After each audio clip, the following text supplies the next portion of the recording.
இந்திய திருநாடே கண்டிராத வகையில் மக்களின் முதல்வர் செல்வி ஜெயலலிதாவுக்கு கட்சி பாகுபாடின்றி ஒட்டுமொத்த தமிழகமும் மிக பெரும் ஆதரவு தெரிவித்து வருவதை பொறுக்க முடியாத பாட்டாளி மக்கள் கட்சி நிறுவனர் தமிழகத்தின் சட்டம் ஒழுங்கு பாதிக்கப்பட்டிருப்பதாக பொய்யான குற்றச்சாட்டை கூறியிருப்பதற்கு பல்வேறு அரசியல் கட்சிகளின் தலைவர்களும் கடும் கண்டனம் தெரிவித்துள்ளனர்.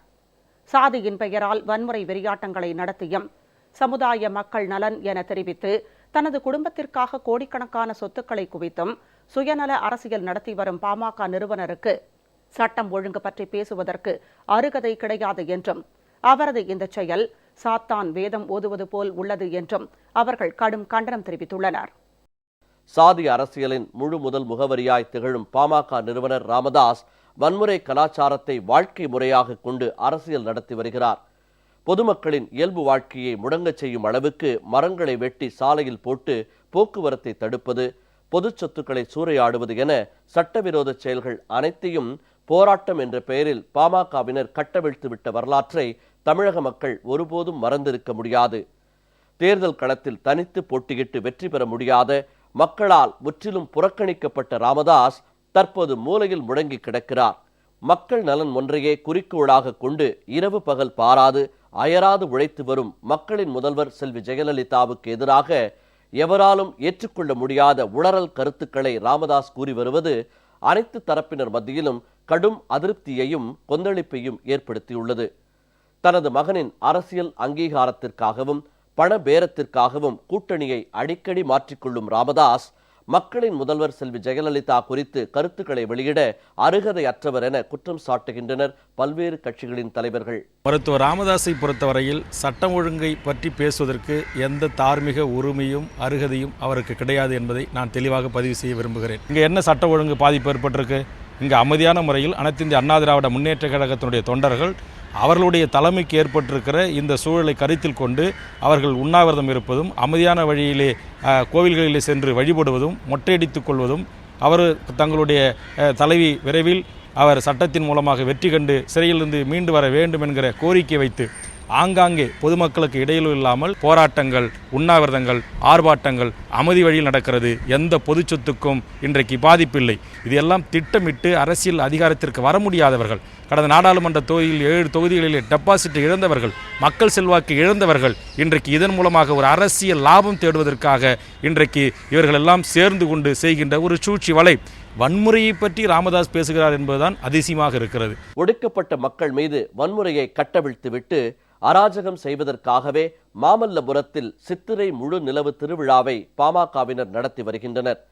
பாமகவைச் சேர்ந்த காடுவெட்டி குருவின் வன்முறை பேச்சுக்களால் கொந்தளிப்படைந்த அக்கட்சியினர் ஒடுக்கப்பட்ட மக்களை குறிவைத்து தாக்குதலில் ஈடுபட்ட சம்பவங்களை தமிழக மக்கள் மறந்திருக்க வாய்ப்பில்லை.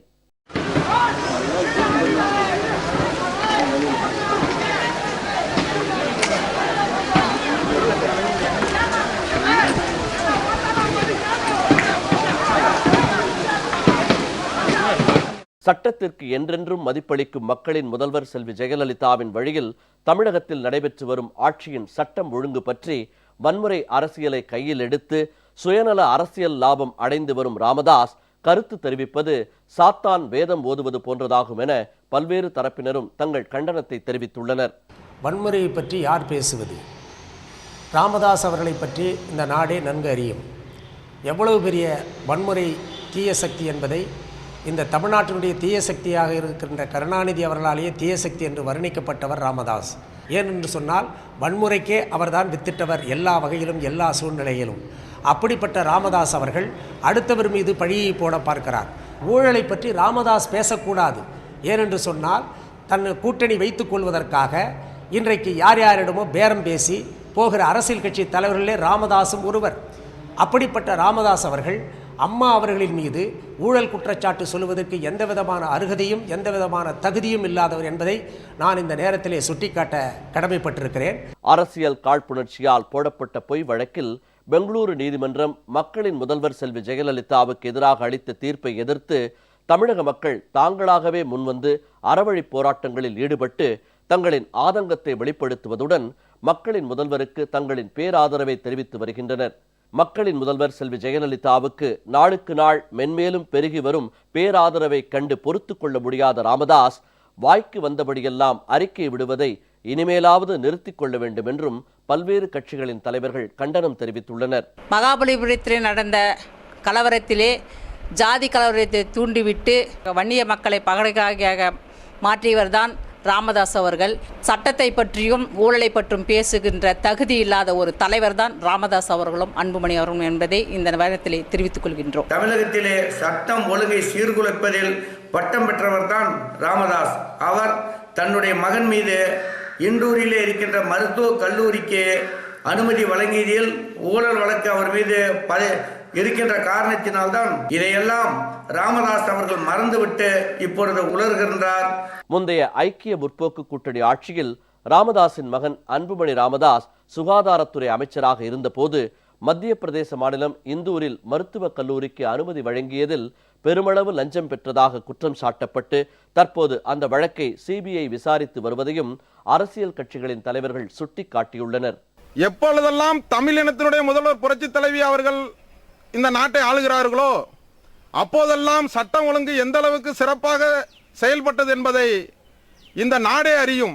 இந்தியாவில் உள்ள எய்ம்ஸ் மருத்துவமனை முதல் அனைத்து மருத்துவக் கல்லூரிகளுக்கும் ராமதாசனுடைய மகன் அன்புமணி ராமதாஸ் கையொப்பமிட்டதற்கு இன்றைக்கும் கோர்ட்டு படியேறி கொண்டிருக்கிறார்கள் என்பதை தமிழக மக்களும் இந்திய மக்களும் இந்த நேரத்திலே நீங்கள் எல்லாம் எண்ணி பார்க்க வேண்டும். புரட்சி தலைவி அவர்கள் சட்டத்தாலேயே இந்த சட்டத்தை உடைத்தெறிந்து வெளியில் வந்து தமிழினத்தினுடைய முதல்வராக தொடர்ந்து நீடிப்பார் என்பதில் எந்த விதமான மாற்று கருத்தும் இல்லை. அறக்கட்டளை என்ற பெயரில் தனது குடும்பத்திற்காக பல கோடி ரூபாய் சொத்துக்களை குவித்தவர் ராமதாஸ் என அவர் மீது ஒரு அழுத்தமான குற்றச்சாட்டை ஆழமாக பதிவு செய்கின்றனர் பலர். வன்னிய மக்களை அன்றாடம் ஏய்த்து பிழைக்கின்ற, வன்னிய மக்களை சுரண்டி கொடுக்கின்ற ராமதாஸ் அவர்கள் 2.5 ரூபாய்க்கு ஊசி போட்டு கிடந்த ராமதாசனுடைய குடும்பத்தினுடைய சொத்து மதிப்பு என்ன? இவர் தமிழ்நாடு மட்டுமல்ல, செசல்ஸ் தீவு போன்ற வெளிநாட்டு தீவுகளிலே கூட சொத்துக்களை வாங்கி குவித்திருக்கின்ற அந்த உண்மைகள் எல்லாம் வெளிவரும்.